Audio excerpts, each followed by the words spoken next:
오늘 말씀은 룻기 1장부터 4장 말씀 되겠습니다. 봉독합니다.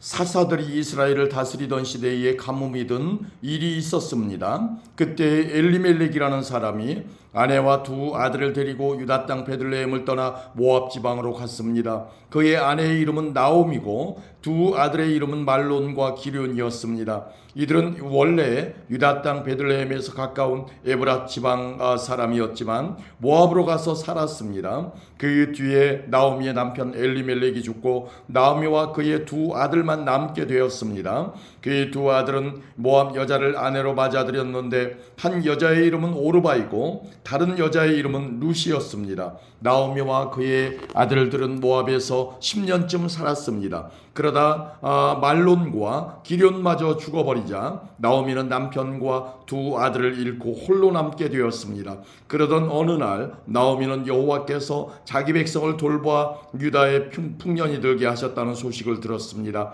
그래서 모압을 떠나 고향으로 돌아갈 준비를 했습니다. 나오미의 두 며느리도 함께 떠날 준비를 했습니다. 그들은 살던 곳을 떠나 유다 땅으로 가려고 길을 나섰습니다. 나오미가 두 며느리에게 말했습니다. 너희는 각자 너희 어머니의 집으로 돌아가거라. 너희가 나와 죽은 내 아들을 잘 보살펴 주었으니 여호와께서 너희를 잘 돌보아 주시기를 바란다. 또 여호와께서 너희에게 새 남편과 새 가정을 주시기를 바란다. 이 말을 한 뒤 나오미가 작별을 하기 위해 며느리들에게 입을 맞추자 두 며느리는 큰 소리로 울었습니다. 며느리들이 나오미에게 말했습니다. 아닙니다. 우리도 어머니와 함께 어머니의 나라로 가겠습니다. 그러자 나오미가 말했습니다. 내 딸들아, 너희 집으로 돌아가거라. 왜 나를 따라가려고 하느냐? 내가 아들을 더 너희에게 새 남편을 줄 수 있는 것도 아니지 않느냐? 너희 집으로 돌아가거라. 나는 다른 남편을 맞아들이기에는 너무 늙었다. 설령 내가 오늘 밤에 다른 남편을 맞아들여서 아들을 낳을 수 있다 해도 무슨 소용이 있겠느냐? 그 아이들이 클 때까지 너희가 기다릴 수 있겠느냐? 그렇게 오랜 세월을 남편 없이 지낼 수 있겠느냐? 그러지 마라.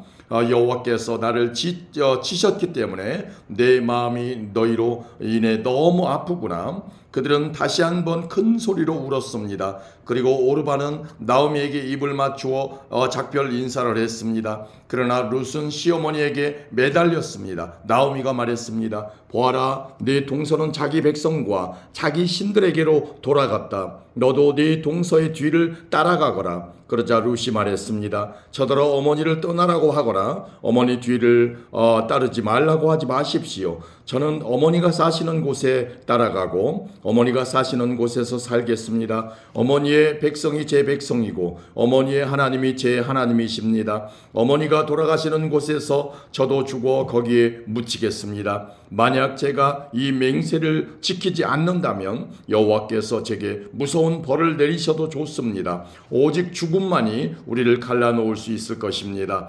나오미는 룻이 자기와 함께 가기로 굳게 마음먹은 것을 보고 더 이상 아무 말도 하지 않았습니다. 나오미와 룻은 길을 떠나 베들레헴으로 향했습니다. 그들이 베들레헴에 도착했을 때 온 마을이 떠들썩해졌습니다. 마을 여자들이 말했습니다. 이 사람이 정말 나오미인가? 그러자 나오미가 사람들에게 말했습니다. 저를 나오미라고 부르지 마십시오. 전능하신 하나님께서 저를 슬프게 만드셨으니 이제 저를 마라라고 부르십시오. 제가 떠날 때에는 가진 것이 많았으나 여호와께서는 저를 빈털터리로 돌아오게 하셨습니다.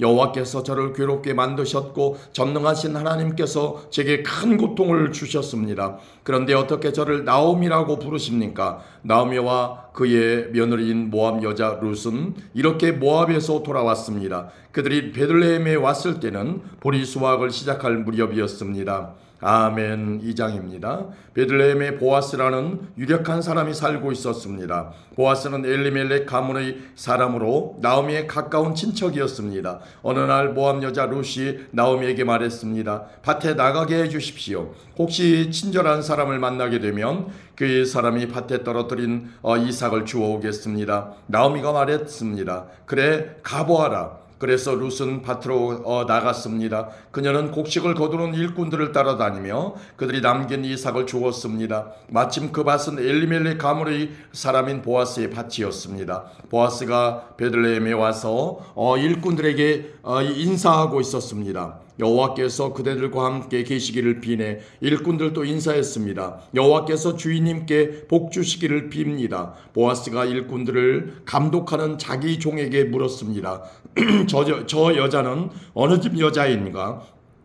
그 종이 대답했습니다. 저 여자는 나오미와 함께 모압 지방에서 온 모압 여자입니다. 일꾼들 뒤를 따라다니며 땅에 떨어진 이삭을 줍도록 해달라고 했습니다. 그녀는 잠시 오두막에서 쉰 것 말고는 아침부터 지금까지 계속 이삭을 줍고 있습니다. 보아스가 룻에게 말했습니다. 여인이여, 나의 말을 잘 들으시오. 이삭을 줍기 위해 다른 밭으로 가지 말고 여기에서 주우시오. 내 일꾼들 뒤만 따라다니시오. 그들이 가는 밭을 잘 보고 그 뒤를 따라가시오. 나의 일꾼들에게 당신을 건드리지 말라고 일러두었소. 목이 마르거든 물 항아리 있는 곳으로 가서 일꾼들이 길어온 물을 마시도록 하시오. 그러자 룻이 얼굴을 땅에 대고 절하며 보아스에게 말했습니다. 저는 이방 사람인데 어떻게 저 같은 사람에게 이런 은혜를 베푸시고 돌보아 주십니까? 보아스가 대답했습니다. 나는 당신 남편이 죽은 뒤에 당신이 시어머니에게 한 일을 들었소.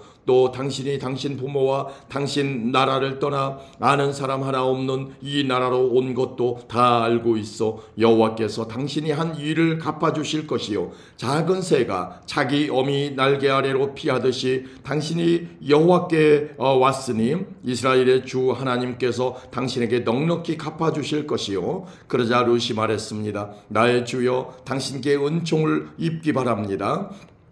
저는 당신 종들 중에 하나와 같습니다. 그런데도 당신은 이렇게 종의 마음을 위로하는 말씀을 해주셨습니다. 식사할 시간이 되자 보아스가 룻에게 말했습니다. 이리로 오시오. 같이 먹읍시다. 자, 빵을 이 초에 찍어 드시오. 룻이 일꾼들 옆에서 앉자 보아스가 룻에게 볶은 곡식을 주었는데 룻이 배불리 먹고도 남을 정도로 많았습니다. 룻이 이삭을 주우려고 일어나자 보아스가 일꾼들에게 말했습니다. 저 여자가 곡식단 사이에서도 이삭을 주울 수 있도록 내버려 두고 쫓아내지 마라. 또 단에서 이삭을 조금씩 떨어뜨려서 저 여자가 주울 수 있게 하고 여자를 꾸짖지 마라. 룻은 저녁까지 그 밭에서 이삭을 주었습니다. 주운 이삭을 떨었더니 보리가 한 에바쯤 나왔습니다. 룻은 그것을 가지고 마을로 돌아갔습니다. 룻은 시어머니에게 모은 것과 함께 자기가 배불리 먹고 남은 음식도 꺼내서 드렸습니다. 나오미가 룻에게 물었습니다. 오늘 어디서 이 이삭을 주었느냐? 어디서 일했느냐? 너를 이렇게 생각해 준 사람에게 복이 있기를 빈다. 그러자 룻이 대답했습니다. 제가 오늘 일한 밭의 주인은 보아스라고 합니다. 나오미가 며느리에게 말했습니다. 여호와께서 그 사람에게 복 주시기를 빈다. 여호와께서는 산 사람이나 죽은 사람 모두에게 자비를 베푸시는구나. 보아스는 우리의 가까운 친척이란다. 우리 가족의 땅을 사서 되돌려줄 수 있는 사람이지. 룻이 말했습니다. 보아스는 저에게 자기 일꾼들 가까이에서 계속 일하라고 했습니다. 수확이 끝날 때까지 그렇게 하라고 했습니다. 나오미가 며느리 룻에게 말했습니다. 그 사람의 여종들 가까이에서 일하는 것이 좋겠다. 내가 다른 밭에서 희롱을 당하지 않아도 되니 말이다. 룻은 보아스의 일꾼들 가까이에서 이삭을 주우며 시어머니를 모시고 살았습니다. 아멘. 3장입니다. 시어머니 나오미가 룻에게 말했습니다. 얘야, 너에게 알맞은 가정을 찾아봐야겠다. 너도 행복하게 살아야지. 네가 함께 일하고 있는 일꾼들의 주인인 보아스는 우리의 가까운 친척이란다. 그가 오늘 밤에 타작마당에서 일할 것이다. 너는 가서 목욕을 하고 몸에 향수를 발라라. 그리고 옷을 갈아입고 타작마당으로 내려가거라. 그 사람이 먹고 마시기를 끝낼 때까지 그의 눈에 띄지 않도록 주의해야 한다. 그가 잠자리에 들면 그가 누워 어두운 자리를 눈여겨 보아 두었다가 그리로 가서 그의 발치이불을 들고 들어가서 누워라. 그러면 그가 내가 할 일을 일러줄 것이다. 룻이 대답했습니다. 어머님이 말씀하신 대로 하겠습니다. 룻은 타작마당으로 내려가서 시어머니가 일러준 대로 했습니다. 먹고 마시기를 마친 보아스는 기분이 좋아서 곡식더미 곁에 누웠습니다. 그러자 룻이 조용히 그에게 다가가 이불을 들고 그의 발치에 누웠습니다. 한밤중에 돌아 눕던 보아스는 자기 발치에 어떤 여자가 누워 있는 것을 보고 깜짝 놀랐습니다. 보아스가 누구시오? 하고 물었습니다. 룻이 대답했습니다. 저는 어른의 종 룻입니다. 어른의 이 이불로 제 몸을 덮어주십시오. 주인님은 저희 가족의 땅을 사서 돌려주실 분입니다. 보아스가 말했습니다. 여호와께서 당신에게 복 주시기를 바라오. 이번에 보여준 당신의 성실함은 당신이 지금까지 보여준 것보다 더 크오. 당신은 가난하든지 부유하든지 젊은 남자를 찾아갈 수도 있었는데 그러지 않았소. 이제는 걱정하지 마시오. 당신이 바라는 것을 다 해주겠소. 당신이 착한 여자라는 것은 우리 마을 사람들이 다 알고 있어. 또한 내가 당신 가족의 땅을 사서 돌려주어야 할 당신의 친척이라는 것도 사실이요. 하지만 당신은 나보다 더 가까운 친척이 있어. 오늘 밤은 여기서 지내시오. 아침이 되면 그 사람이 당신 가족의 땅을 사서 돌려줄 뜻이 있는지 알아보겠소. 만약 그가 책임을 진다면 그 사람 뜻에 따르겠소. 하지만 그가 당신 가족의 땅을 사서 돌려줄 뜻이 없다면 내가 그 일을 하겠소. 살아계신 여호와를 두고 맹세하오. 그러니 아침까지 여기에 누워 있으시오. 그리하여 룻은 새벽녘까지 그의 발치에 누워 있다가 아직 어두워서 서로의 얼굴을 알아보기 힘든 때에 일어났습니다. 보아스가 종들에게 말했습니다. 이 여자가 여기 타작마당에 와 있었다는 것을 아무에게도 알리지 마라. 그럼 뒤에 보아스가 룻에게 말했습니다. 당신이 입고 있는 겉옷을 가져와서 펼치시오.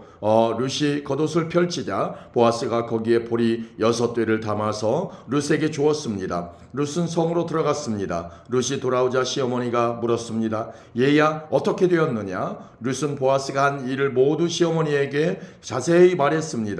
어머니께 빈손으로 돌아가면 안 된다고 하면서 이렇게 보리 6대를 담아주었습니다. 나오미가 말했습니다. 얘야 일이 어떻게 될지 기다려보자꾸나. 보아스는 가만히 있지 않을 거야. 그는 오늘 안으로 이 일을 결정할 거다. 아멘. 4장입니다. 보아스가 성문에 올라가 앉아 있었습니다. 드디어 그가 말한 가까운 친척이 지나갔습니다. 보아스가 그를 불렀습니다. 여보시오, 이리 좀 와서 앉아보시오. 그러자 그 사람이 와서 앉았습니다. 또 보아스는 성에 있는 장로 10명을 불러 그 자리에 함께 앉도록 하였습니다. 보아스가 가까운 친척에게 말했습니다. 우리의 형제 엘리멜렉이 살아있을 때에 그는 땅을 가지고 있었어. 이제 모압 지방에서 돌아온 나오미에게 그 소유의 고난이 있어. 그래서 당신에게 이 말을 해야겠소. 여기에 앉아있는 내 백성의 장로들 앞에서 내게 말해주시오. 그 땅을 사시오. 그 땅을 사들여 나오미에게 돌려줄 수 있는 첫 번째 사람은 당신이고 그 다음이 나요. 당신이 사지 않겠다면 내가 사서 돌려주겠소. 그러자 그 친척이 말했습니다. 내가 그 땅을 사서 돌려주겠소. 보아스가 말했습니다. 당신이 나오미의 땅을 사겠다면 죽은 사람의 아내인 모압 여자 룻을 아내로 맞아들여야 하오. 그렇게 해야 그 땅이 죽은 사람 집안의 땅으로 남게 돼요. 그러자 그 친척이 대답했습니다. 그렇다면 그 땅을 사서 돌려줄 수 없소. 그렇게 했다가는 내 재산만 손해볼까 염려되어 나는 그 땅을 사서 돌려주지 못하겠으니 당신이 그 일을 하도록 하시오. 옛날부터 이스라엘에서는 사람들이 물건을 바꾸거나 새로 살 때에 한 사람이 자기 신을 벗어서 다른 사람에게 주는 관습이 있었는데 그것으로 물건을 사고 파는 증거를 삼았습니다. 그 친척이 보아스에게 당신이 그 땅을 사시오 하면서 자기 신을 벗었습니다. 그러자 보아스가 장로들과 모든 마을 사람들에게 말했습니다. 여러분은 오늘 내가 나오미의 땅을 사는 일의 증인입니다. 나는 엘리멜렉과 기럐과 말론에게 속했던 모든 것을 사겠습니다. 그리고 말론의 아내였던 모압 여자 룻도 내 아내로 맞아들이겠습니다. 그렇게 되면 룻의 죽은 남편의 재산이 그의 집안에 그대로 남아있을 것입니다. 그리고 그의 이름이 그의 집안에서나 그의 땅에서 영원히 끊기지 않을 것입니다. 여러분은 오늘 이 일의 증인입니다. 그러자 성문 곁에 있던 사람들과 장로들이 말했습니다. 우리가 증인입니다. 여호와께서 당신의 집으로 들어가는 이 여자에게 많은 자녀를 낳게 하여 이스라엘 집안을 일으킨 라헬과 레아처럼 되게 해주시기를 빕니다. 또 당신이 에브라 지방에서 권세를 떨치고 베들레헴에서 유명해지기를 바랍니다. 다말이 유다의 아들 베레스를 낳았듯이 여호와께서 룻을 통해 당신에게 많은 자손을 주시기를 바랍니다. 그리고 당신 집안이 베레스의 집안처럼 되기를 바랍니다. 그래서 보아스는 룻을 아내로 맞아들였습니다. 여호와께서 룻이 임신하게 해주셔서 룻은 아들을 낳았습니다. 여자들이 나오미에게 말했습니다. 여호와를 찬양합니다. 여호와께서 오늘 당신의 가문을 이어갈 아이를 주셨습니다. 이 아이가 이스라엘에서 유명해지기를 바랍니다. 이 아이는 당신에게 삶의 의미를 불어넣어 주었고 당신이 늙었을 때 당신을 돌보아 줄 자입니다. 당신의 며느리는 당신을 많이 사랑하며 당신에게 아들까지 낳아 주었습니다. 착한 당신의 며느리는 아들 7명보다 낫습니다. 나오미가 그 아이를 받아 품에 안고 돌보았습니다. 이웃 사람들은 그 아기에게 이름을 지어주면서 나오미에게 아들이 태어났다라고 말하며 아기를 오벳이라고 불렀습니다. 그가 바로 이새의 아버지이며 다윗의 할아버지입니다. 베레스의 자손은 이러합니다. 베레스는 헤스론을 낳고 헤스론은 람을 낳았으며 람은 아미나답을 낳았습니다. 아미나답은 나손을 낳았고 나손은 살몬을 낳았습니다. 살몬은 보아스를 낳았고 보아스는 오벳을 낳았습니다. 오벳은 이새를 낳았고 이새는 다윗을 낳았습니다. 아멘.